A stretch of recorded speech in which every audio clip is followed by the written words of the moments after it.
इससे पहले वाले वीडियो में आपको कुछ न्यूमेरिकल कैलकुलेट करने को दिए गए थे, जिसमें क्वेश्चन नंबर 2 था, उसका आंसर है 5883.58। पराशर दाब पूछा था इसमें इसमें भी फोर्थ नंबर में भी यही पूछा था, पराशर दाब 3.57 ATM। और क्वेश्चन नंबर 5 में भी पूछा था कंसंट्रेशन सांद्रता 0.0025। आगे चलते हैं तो इसमें पूछता है पराशर दाब का महत्व तो क्या है। तो पराशर दाब के महत्व में बहुत सारे पॉइंट बनते हैं, जिनमें से कुछ एक देखते हैं आप। तो भाई प्रोटीन है, बहुलक है, ऐसे जो कंपाउंड होते हैं उनके पराशर दाब को किस मेथड से या किस विधि से कैलकुलेट करते हैं। आपको ध्यान हो तो अणुसंख्यक गुणधर्म के आपने 4 पॉइंट पढ़े, जिनमें सब में एम भी कैलकुलेट करने की बात की जाती है, जिसे पढ़ते हैं विलय का अणुभार। तो पहला किससे ज्ञात कर सकते हैं, वाष्प के आपेक्षिक अवनमन से, दूसरा किससे क्वथनांक उन्नयन से, और तीसरा किससे हिमांक अवनमन से, और चौथा पराशर दाब से। तो पूछा जाता है इन चारों में कौन सी विधि सबसे अच्छी है। तो इसका आंसर है पराशर दाब विधि। अब पराशर दाब विधि क्यों अच्छी है, तो इसके लिए आपको ध्यान रखना है कि भाई पहले तो इसमें मूललता आती है इन तीनों में, जबकि इसमें आती है मोलरता। और सांद्रता का मतलब होता है जिसका कमरे के ताप पर आसानी से मापन किया जा सकता है। इसमें सेकंड क्वेश्चन बनता है भाई प्रोटीन बहुलक जैसे पदार्थों के अणुभार ज्ञात करने की किसी एक विधि का नाम बताइए। तो उसमें भी यही नाम आएगा, कौन सी विधि, पराशर दाब विधि। आगे आपने देखा भाई पुष्प जो होते हैं वो मुरझा जाते हैं, गाजर जो होती है वो लचीली हो जाती है। तो इस तरह से इनको क्या करें जी, फ्रेश वाटर में, ताजे पानी में रख दें, जिससे ये क्या करेंगे जी, ऑस्मोसिस करेंगे, परासरण करेंगे और पानी को एब्जॉर्ब कर लेंगे और अपनी पहली वाली स्थिति में आ जाएंगे। इसलिए मुरझाए हुए पुष्प, लचीली हो चुकी गाजर ताजे पानी में रखने पर परासरण के कारण क्या होती है, पुनः अपनी अवस्था में, मूल अवस्था में लौट आती है। इसमें आगे जाएंगे तो इस तरह से देखते हैं कि भाई पराशर दाब के आधार पर विलयन कितने प्रकार के हो सकते हैं। तो इसमें एक नाम आता है समपरासारी विलयन, आइसोटोनिक, जिसे ऐसे समझें कि भाई आपके पास पराशरण के लिए एक बीच में SPM तो होती है, अर्धपारगम्य झिल्ली। अब इधर एक विलयन है जिसका पराशर दाब क्या है, पाई 1 है, और इसका पराशर दाब क्या है, पाई 2 है। तो दोनों के पराशर दाब कैसे हैं, इक्वल हैं, समान हैं। तो उसे हम क्या कहेंगे जी, समपरासारी विलयन, ये वाले। तो इसमें यही होता है कि ऐसे दो विलयन जिनकी सांद्रता या जिनके पराशर दाब कैसे हो जी, समान हो, उन्हें हम कहते हैं समपरासारी विलयन। इसलिए क्या लिखा जाता है, पाई 1 बराबर पाई 2। अब ये तुम्हें फॉर्मूला याद हो पीछे से, तो हमने लिखा था भाई पाई जो होता है वो WB RT upon MB into B होता है। तो RT तो कांस्टेंट होती है, और इसके बेस पर तो क्या हो गया, W upon M1 V1, W2 M2 V2। ये मान लीजिए आयतन क्या है, समान है, उनका वॉल्यूम समान है, तो आपके पास ये फॉर्मूला बन जाता है कि W1 upon M1 equal W2 upon M2। आपके पास 4 राशियां हैं, 4 घटक हैं, जिनमें से तीन की वैल्यू आपको दी गई होगी और किसी एक की कैलकुलेट करने को कही होगी। तो इस तरह से इस पर क्या बनता है, ये आपका न्यूमेरिकल बनता है। आगे जाएंगे तो इसमें आप देखेंगे अगला जो बनता है वो है एक अल्प परासारी, जैसे नाम उनसे ही पता चलता है, जैसे कह रहे हैं हाइपोटोनिक, और एक होता है अति परासारी, जिसे कहते हैं हाइपरटोनिक। तो क्या होगा, इसमें एक का पराशर दाब कम होगा, अल्प का मतलब कम ही होता है। तो ऐसे ही हमारे पास 2 विलयन है, SPM लगी है, इधर वाला मानो A है और इधर वाला क्या, ये B है। तो जिसका पराशर दाब क्या होगा, ये कम वाला, वो तो कहलाएगा आपका कौन सा, अल्प परासारी। और जिसका पराशर दाब कैसा होगा, ये अधिक, उसको क्या कहेंगे जी, अति परासारी विलयन। तो ये आपके पास 2 विलयन हो गए, अति परासारी विलयन और अल्प परासारी विलयन। सिंपल है, जिसका पराशर मतलब दो विलयन जिनमें से जिसका पराशर दाब कम होता है उसे अल्प परासारी कहेंगे, और जिसका पराशर दाब अधिक होता है उसे क्या कहेंगे, अधिक पराशर दाब, अति परासारी, हाइपरटोनिक विलयन।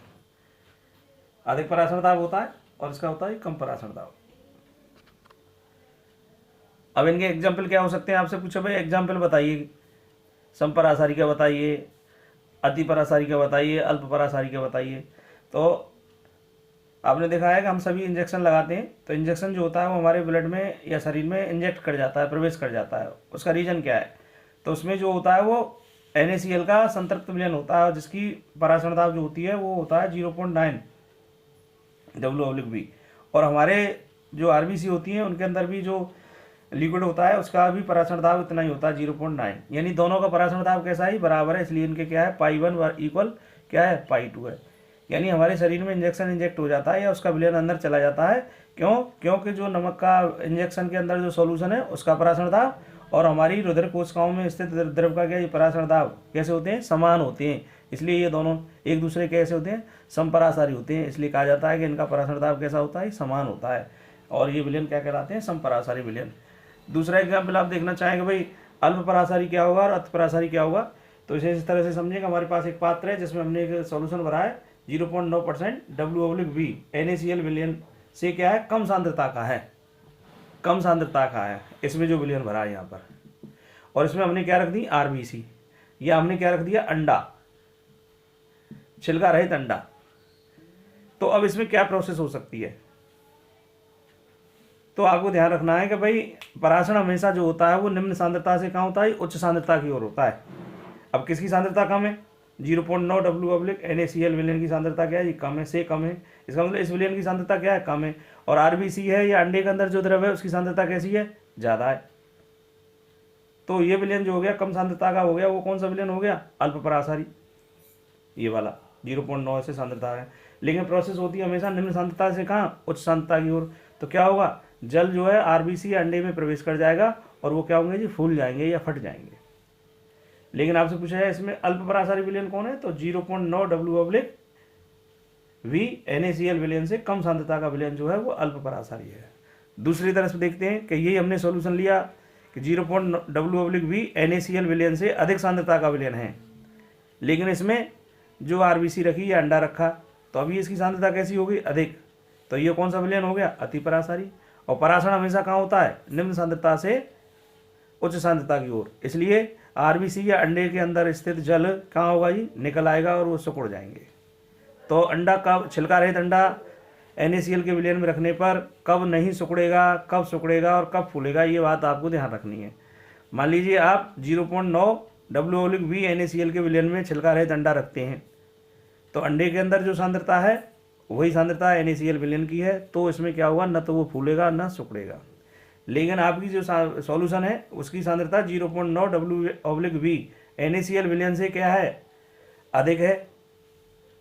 तो इस विलयन की सांद्रता अधिक हो गई, परासरण क्या होता है, निम्न सांद्रता से उच्च सांद्रता की ओर। इसलिए अंडे में या RBC में स्थित जो है द्रव है वो बाहर निकल आएगा और वो सिकुड़ जाएंगे। तो अधिक सांद्रता पर क्या होगा जी, अंडा सिकुड़ेगा, और कम सांद्रता लेंगे तो अंडा क्या होगा जी, फूल जाएगा। अणुभार के बेस पर इसमें आगे बात करें तो आपसे पूछता है भाई कि क्या होता है इसमें, सामान्य अणुभार क्या है और असामान्य अणुभार क्या है। तो आपने चारों अणुसंख्यक गुणधर्म के फॉर्मूले पढ़े, तो उसमें MB कैलकुलेशन के न्यूमेरिकल सॉल्व किए गए, यानी अणुसंख्यक गुणधर्म द्वारा विलय का अणुभार ज्ञात किया गया। और विलय का अणुभार ज्ञात किया जाए और वो वास्तविक अणुभार के कैसे प्राप्त हो, समान, तो उसे कहते हैं सामान्य अणुभार। यानी अणुसंख्यक गुणधर्म द्वारा ज्ञात विलय का अणुभार उसके वास्तविक अणुभार के समान प्राप्त होता है, तो उसे कहते हैं सामान्य अणुभार। लेकिन एक होता है एबनॉर्मल, असामान्य अणुभार। ये कब प्राप्त होता है, जब हमने कोई विलय लिया और किसी विलायक या विलयन में डाल दिया, तो उसका या तो वियोजन हो या संयोजन हो।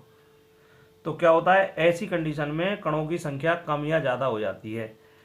तो अणुसंख्यक गुणधर्म की किसी भी विधि से मतलब चारों, वासुदाब का अपेक्षक वनवन, क्वथनांक उन्नयन, हिमांक अवनमन और परासरण दाब, चारों विधियों में से किसी विधि द्वारा विलय का अणुभार ज्ञात करते हैं तो वो वास्तविक अणुभार से कम या ज़्यादा प्राप्त होता है, जिसे एबनॉर्मल मॉलिक्यूलर मास कहते हैं, असामान्य अणुभार कहते हैं। यानी वियोजन या संयोजन होने पर अणुसंख्यक गुणधर्म द्वारा ज्ञात विलय का अणुभार वास्तविक अणुभार से कम या अधिक प्राप्त होता है, जिसे असामान्य अणुभार कहते हैं।